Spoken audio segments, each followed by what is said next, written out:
Today on What's in the Box, we are taking a look at a couple of Atari 2600 Activision titles, Enduro and Spider Fighter. Up first, we have Enduro, so here is the cartridge for that. Nice little picture label there. A little bit of plaque, but pretty common on Activision games from that era. We have the instruction manual. Activision manuals were always fun, at least in the early days of them, because they were always colorful, had a lot of good information, including how to win the patch if you, in this case, if you made it for 5 days. And they always had the designer profile that would give you some hints and a little bit about them.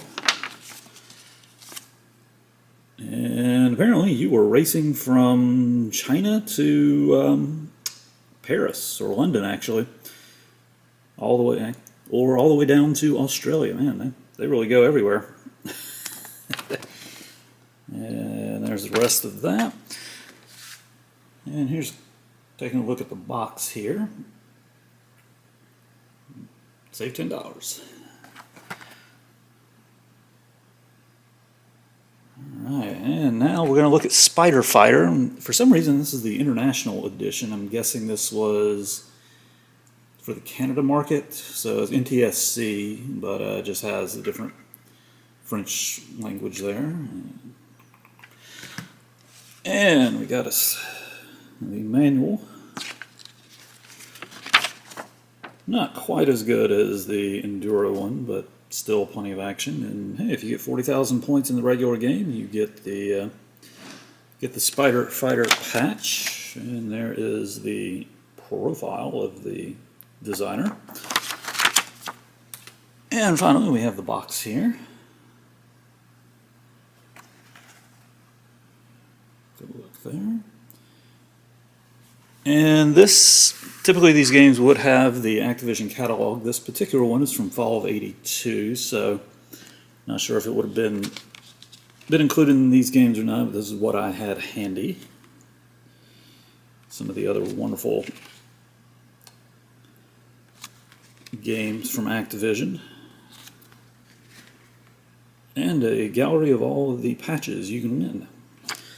So that is what's in the box, and right now we are going to do a brief review of both games, so stay tuned.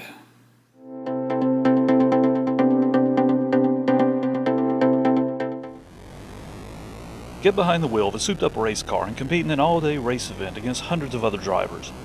If you do well enough on day one, you are rewarded with another full day of racing, only this time your rivals are more aggressive and there is an extra 100 cars for you to pass. This loop continues until you aren't able to pass enough cars, or you pass out from the exhaustion of racing for days on end. The full day of racing adds some incredible depth to the gameplay, as both the lighting and the weather conditions impact your ability to weave in and out of traffic. The sun starts out nice and bright, but slowly sets before vanishing completely. Once the sun is gone, you are only left with the other racers' taillights to let you know where you need to be on the road. There are 2 weather events that make the race more challenging as well. The snow impairs your ability to maneuver your car, making it seem like you're driving a minivan rather than a high-performance race car. The midnight fog, however, is a bigger issue, as it cuts down your visibility to virtually nothing, giving you almost no time to react to the traffic ahead of you. During the race, if you rear-end another vehicle, your car will slowly glide to the shoulder, giving your opponents an opportunity to pass you. Even on the first level, each crash will cost you about 4 to 5 spots in the rankings. On later levels, a crash or two can completely wipe out the gains you've made up to that point. In addition to the number of days you've raced, the game also keeps up with your mileage. The miles you travel doesn't play into the Activision patch challenge though, as all you have to do is reach day 5 in order to claim it. Enduro is an incredibly solid racing title filled with challenge, tight controls, and a constantly changing racing environment. If you're a racing game fan, you should definitely check it out as it still holds up today.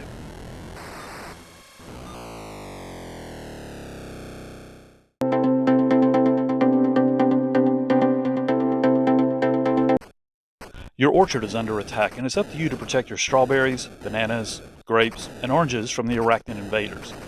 By using your bug blaster, you must patrol the ground and decimate the enemy with extreme prejudice. When the game begins, a master nest will appear and begin spreading spy pods around the playfield while firing a constant stream of shots in your direction. It will fly around for several seconds, filling the screen before making a play for your precious fruit by moving slowly up the screen, and finally across to capture it. When you're able to destroy the nest, all of the pods that scattered about will hatch into green widows and stingers, which are fast-moving spiders that will move rapidly across the screen while shooting. Once you get rid of all of the arachnids, the next master nest will appear.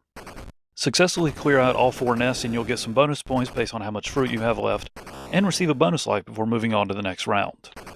Your Bug Blaster is a state-of-the-art rapid-fire machine that is well equipped for the task at hand. As you move about, you can hold down the fire button to release a trio of bullets, which quickly repeats once they find their target. It also has tracking technology equipped, so as you move, your projectiles move along with you. This allows you to create a field of suppressing fire, and lets you stay out of harm's way while targeting an enemy.